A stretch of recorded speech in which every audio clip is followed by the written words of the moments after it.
Lead India के सभी दर्शकों को भारत माता की जय, वंदे मातरम। आज हमारे साथ हैं शीला यादव जी, जो अभी वार्ड 64 के इच्छुक कैंडिडेट हैं। आज इनसे हम जानने के लिए आए हैं कि यह 64 नंबर वार्ड से क्यों चुनी है और यहाँ पे जीत के आने के बाद किन किन तरह के जन कल्याण के कार्य करेंगी, जो पिछले कई वर्षों से जन कल्याण के कार्य कर रही है और वो समाजवादी पार्टी के नेता भी है। तो हम आज इनसे जानते हैं 64 नंबर वार्ड से आप अपना इच्छा दर्ज की है और आपका किस तरह से अपना पार्टी से आपको समर्थन मिल रहा है और क्या देख रही है, आपका टिकट का किस तरह का सिचुएशन है आप यहाँ, क्योंकि पहला जो मुकाम होता है वो टिकट पाना होता है, आप उनको पार किए कि नहीं? जी बिल्कुल, मैं डॉक्टर शीला अखिलेश यादव, बड़ी धन्यवाद जो आप यहाँ पर आए। और पहली बात तो मैं आपको बताना चाहूँगी कि शायद मैं पहली कैंडिडेट हूँ जिसके जो टिकट है वो कंफर्म हो चुकी है। अबू आसिम आजमी हमारे प्रेसिडेंट यहाँ मुंबई के जो हैं, तो उन्होंने कहा कि आप एक मीटिंग लगाइए और मेरे कामों से काफ़ी वाकिफ़ हैं वो। तकरीबन 4-5 साल से मैं यहाँ पर काम कर रही हूँ और मैंने जस्टिफाई किया है कि समाज में मैं घर घर जाती हूँ, लोगों से मिलती हूँ, लोगों की समस्याओं को समझती हूँ। सबसे ज़्यादा विमेन एम्पावरमेंट की ज़रूरत है, स्वास्थ्य पर काम करने की ज़रूरत है।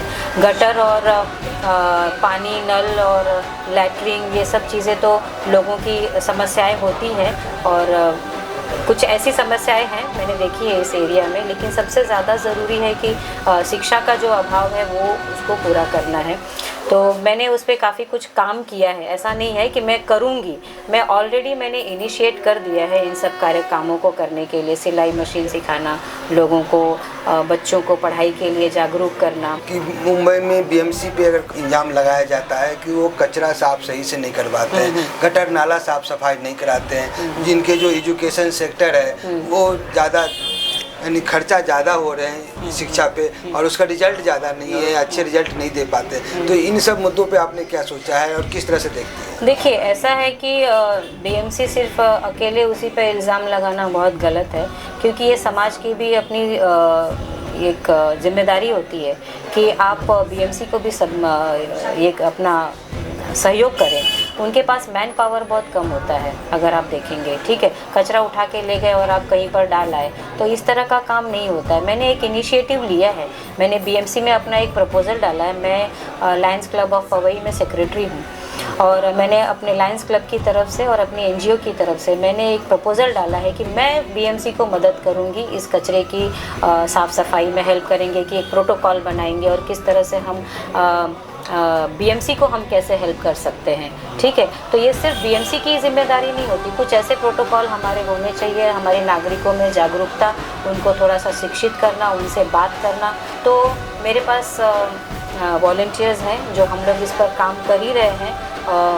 हर जगह हम अवेयरनेस क्रिएट करते हैं और जब भी कहीं कचरा है, कुछ ऐसा है, तो बीएमसी में हम जैसे ही फ़ोन करते हैं, हम थैंक्स टू बीएमसी पीपल, वो एक बार भी ऐसा नहीं होता है जो हमारा काम करके हर जगह कुछ अच्छे होते हैं, कुछ बुरे भी होते हैं जी। आप बोल रही हैं अच्छे भी हैं, हो रहे हैं, सही में हो रहे हैं, बीएमसी अच्छा अपना काम कर रही है, लेकिन बीएमसी में भ्रष्टाचारी भी बहुत देखने को मिलता है, क्योंकि वहाँ पे मालूम है जब तक खिलाएंगे नहीं तो होगा नहीं। तो इस तरह के करप्शन भी वहाँ पे है और ऐसा बोला जाता है कि बीएमसी पास बहुत पैसा, इतना पावर है कि कुछ भी कर सकता है, लेकिन हो नहीं रहा है, कहीं ना कहीं उसमें करप्शन है। तो कैसे देखते हैं? देखिए, ट्रांसपेरेंसी बहुत इम्पोर्टेंट होती है। अगर मैं इस प्लेटफॉर्म पे हूँ तो डेफिनेटली कितना बजट पास होता है। पहली बात तो जनता के साथ अगर आप ये प्रॉमिस करते हैं कि मैं आपका चुन के आएंगे तो ये करूँगा वो करूँगा, तो पहली बात तो जो बजट पास होती है वो जनता को पता ही नहीं होता है, कितना खर्चा होता है वो पता नहीं होता है। 50 रुपया लगा के और जाके 1000 रुपया भर के कोई आपका क्या निकालेगा कि भाई क्या काम कर रहे हो, कितना बजट हो रहा है। तो अगर इस तरह की ट्रांसपेरेंसी हमारे नेता, बहुत बार तो मैंने सुना है बहुत लोगों को, मैं इतना खर्चा किया हूँ, इतना करूँगा तो मैं निकालूँगा तो ज़रूर, है ना। तो ये निकालने वाला चक्कर, तो उसमें क्या होता है कि और बहुत लोग तो बैठे ही, मैंने ऐसा भी सुना है, मुझे देखा नहीं है मैंने, लेकिन मैंने सुना है कि लोग बैठे रहते हैं कंप्लेन लेने के लिए, इनका ऊपर गया तो जाके कंप्लेन कर दे, ऐसा कर दे। तो ये एक्चुअली करप्शन तो पूरे देश में है, लेकिन कुछ जो कमल ऐसे कीचड़ में खिल जाए, कमल कीचड़ में ही खिलते हैं। हाँ। मैडम, आप उत्तर भारतीय हैं, उत्तर भारतीय समाज से हैं और यहाँ पे जितने भी टपरी लगाए हैं, रेरा रेरी जो है दुकान जो लगाते हैं, और हर जगह हर महानगर से उसको भगाया जा रहा है। तो बिना उसके कोई परमानेंट सोल्यूशन निकाले उसका घर तोड़ देना, दुकान तोड़ देना। यार मुंबई में भी आए दिन देखा जाता है कि उत्तर भारतीय हो सब्जी बेच रहे हो, ये लोग भगा रहे, उसको किस तरह से देखते हैं, क्या इसका सोल्यूशन होना चाहिए? देखिए, इसके सोल्यूशन के लिए तो पहली बात तो बहुत सारी एनजीओज़ वगैरह होती हैं जो इनके प्रोटेक्शंस के लिए होती हैं, और गवर्नमेंट हमारी लूज़र होती है इन सब चीज़ों में। अगर आप एक लोगों को खाने पीने जीने का अगर बना नहीं सकते हैं, पॉपुलेशन एक बहुत बड़ा मुद्दा तो है ही हमारे देश में कि जिसकी वजह से लोगों को ये चीज़ झेलनी पड़ रही है और उस पर कोई बात भी नहीं करता है। लेकिन अगर पॉपुलेशन है, इस तरह की प्रॉब्लम है, तो गवर्नमेंट के साथ मिल के बड़े जो लोकल मेंबर्स होते हैं, एक्टिव मेंबर्स होते हैं, तो उनको मिल के इस समस्या को बीएमसी के साथ और गवर्नमेंट के साथ सॉल्व करने की कोशिश करनी चाहिए। और जो हमारे एक नगर सेवक जो होते हैं, ये उनका काम होता है, लेकिन वही बेचारे बिजी हो जाते हैं उनसे पैसे कमाने में। मैं अपनी एक एनजीओ की तरफ से डाली थी जब भी कोरोना काल में लोगों के पास जॉब नहीं था, तो 27,000 की मशीन मैंने अपने जेब से ख़रीद के मंगाई कि भाई किसी ने बोला कि मेरे पास जॉब नहीं है, मेरे पास गैस नहीं, सिलेंडर नहीं है, मैं कमाऊँ कैसे, खाऊँ कैसे, तो पॉपकॉर्न की मशीन ख़रीद के मैंने दे दिया। मैंने पॉपकॉर्न की जो मशीन थी मेरी, उसको रोड पे लगाने के लिए जब वो बंदा जाता था तो उससे 200 रुपये मांगे जाते थे। तो मुझे यही नहीं समझ में आया कि 200 रुपये मांग कौन रहा है। तो पता चला कि वो किसी पार्टी का है, कोई है बंदा जो वसूली करता है ऐसे। तो ये बहुत बड़ी विडंबना है हमारे देश की कि हमारे जो हमारे जनता के जो ये क्या कहते हैं उनको लीडर्स होते हैं, तो अगर उनमें ये खामियां है कि वो इनके प्रॉब्लम ना सॉल्व करके उनके प्रॉब्लम को बढ़ाएंगे, तो ट्रांसपेरेंसी तो आई थिंक कि वो होना चाहिए, जो मैं पूरी कोशिश करूँगी कि भाई इस तरह की चीज़ें ना हो। मैम, बीएमसी में पहले कभी अपना समाजवादी पार्टी का एक अच्छा खासा सीट हो, 27-28 सीट हुआ करता था। जी। और आज शायद नहीं है। तो हम ये जानने के लिए आए हैं, आप समाजवादी पार्टी क्यों चुना जब यहाँ पे एक उनका कोई अभी बहुत ज़्यादा वजूद नहीं है, और अब किस तरह से इस पार्टी को आप आगे ले जाने की सोच रही है, किस तरह प्लान किया है, क्योंकि आप कई वर्षों से इसमें जुड़े हुए हैं, इनके लिए आप काम कर रही है, तो क्या लगता है कि आप पार्टी को आगे बढ़ाने में काम? हाँ, बिल्कुल। अगर इंसान मेहनत करे, अपना दिमाग लगाए, अपनी क्लैरिटी रखे, लोगों के सामने रखे, तो लोगों को फ़र्क नहीं पड़ता। आज बहुत जागरूक हो चुके हैं लोग, ये समझ रहे हैं कि एक नेता आज ये पार्टी में है, कल दूसरे पार्टी में, सब आप अपने मतलब के लिए एक जगह से छोड़ के दूसरे जगह भाग जाते हैं। तो हमारी जनता बेचारी अंधी नहीं है कि उसको ये नहीं समझ में आता है कि भाई मेरे लिए क्या अच्छा है, क्या सही है और क्या गलत है, राइट। तो एक जो आँख पे पट्टी बांधकर अभी तो कोई बैठा नहीं है। और अगर आप मेहनत करते हैं, क्या होता है कभी कभी आप एक पकड़ जो होती है इंसान की, जब वो छूट जाती है, और सबसे बड़ा ये होता है कि जब हम अपने आप को कमज़ोर समझने लगते हैं, ठीक है, तो कमज़ोर तो कोई होता नहीं है। मैंने कहा ना, समय एक ऐसा होता है कि 2 एमएलए लेके आज कोई देश पूरा संभाल सकता है, तो व्हाई नॉट। अगर आज हमारे पास 6 ही नगर सेवक है और 2 ही एमएलए हैं, तो डेफिनेटली हम उसका डबल करके और ट्रिपल करके मेहनत करेंगे तो ज़रूर होगा। ये तो मैं कोशिश करने वालों की कभी हार नहीं होती है, डर के नौका पार नहीं होती है। लेकिन मैं आप ये आप जितना बड़ा जो इनिशिएटिव ले रही है, इतना बड़ा जो प्रयत्न कर रहे हैं, जो लोगों के बीच में जनसंपर्क बना रहे हैं, पार्टी को आगे बढ़ाने का जो काम कर रहे हैं, तो क्या पार्टी आपका सहयोग करेगा? क्या पार्टी में जो एक्शन लेना और डिसीजन लेना, उनमें आपको कितना सहयोग मिल रहा है? बिल्कुल, अगर पार्टी मुझे सहयोग नहीं करती तो आजमी सर ने, मैंने कहा कि वार्ड 64 जो है वो महिला हो गया है, तो इमीडिएटली उन्होंने कहा अरे ये आपके लिए बड़ी अच्छी बात है, आप मीटिंग लगाइए, मैं अनाउंस कर देता हूँ। तो इससे बड़ी बात क्या है कि वो यहाँ पर आकर वार्ड क्रमांक 64 में आकर, उस मीटिंग में आकर मेरा नाम अनाउंस कर दे। इससे बड़ा सपोर्ट और क्या हो सकता है। और पिता सवान है वो, मैंने हमेशा मेरे काम की सराहना की है। जब भी मैं खड़ी हुई तो अरे शीला जी बहुत अच्छा, जब भी वो मंच पे खड़े होते हैं और मैं अगर उस मंच पे बैठी हूँ तो वो ज़रूर बोलते हैं कि शीला बहुत अच्छा काम करती हैं, इनके जैसा काम करिए, और शीला जी आप लोगों को बताइए, मदद कीजिए। फ़र्क पड़ता है।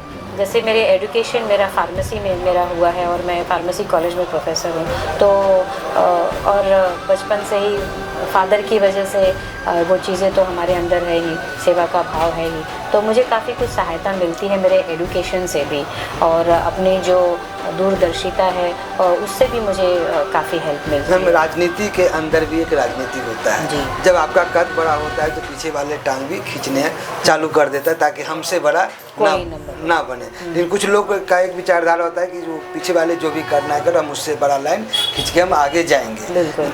तो आपको क्या लगता है आपके पार्टी में कभी इस तरह की चीज़ें देखने को मिला? और ये जो बीएमसी इलेक्शन और 64 नंबर वार्ड से आप लड़ रहे हैं, वहाँ भी एक राजनीति है, वहाँ भी कोई नहीं चाहेगा कि आप आगे बढ़ो। तो उस जो अंदर की राजनीति है, राजनीति के अंदर की राजनीति, उसको कैसे देते और कैसे पार करेंगे आप? सिंपल है, मैं तो हेल्दी कॉम्पिटिटर हूँ, बस जनता हो, नेता हो, अभिनेता हो, सबको जगाने का मेरा काम है, ठीक है।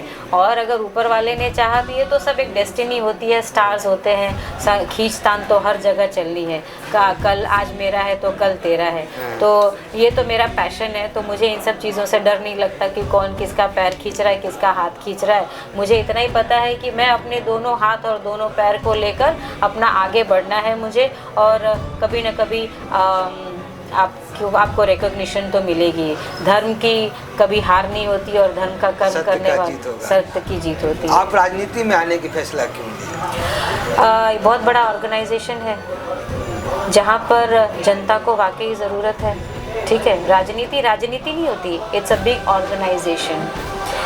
बीजेपी एक ऑर्गेनाइजेशन है, कांग्रेस ऑर्गेनाइजेशन है, समाजवादी पार्टी एक ऑर्गेनाइजेशन है। इस ऑर्गेनाइजेशन पे जीत के आने वाले लोग इस देश की सेवा का काम करते हैं, सर्वेंट है सब लोग, भले कितनी भी पोजीशन हाई हो जाए तो क्या हुआ।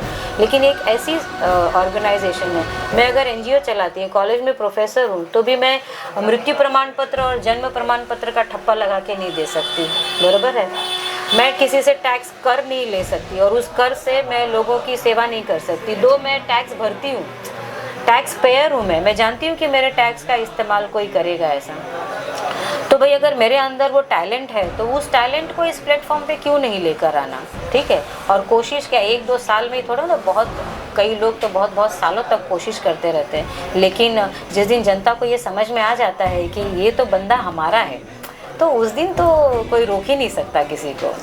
जब कोई मैदान में जंग में उतरता है तो 2 चीज़ तय है जी, या तो जीत या तो हार। आप जीत जाएंगी तो क्या करने वाले हैं और हार जाएंगी तो क्या करने वाले हैं? मैं तो हार सकती ही नहीं, मैं ऑलरेडी इस एरिया की नगर सेविका हूँ, क्योंकि मैं यहाँ की सेवा कर रही हूँ, ठीक है।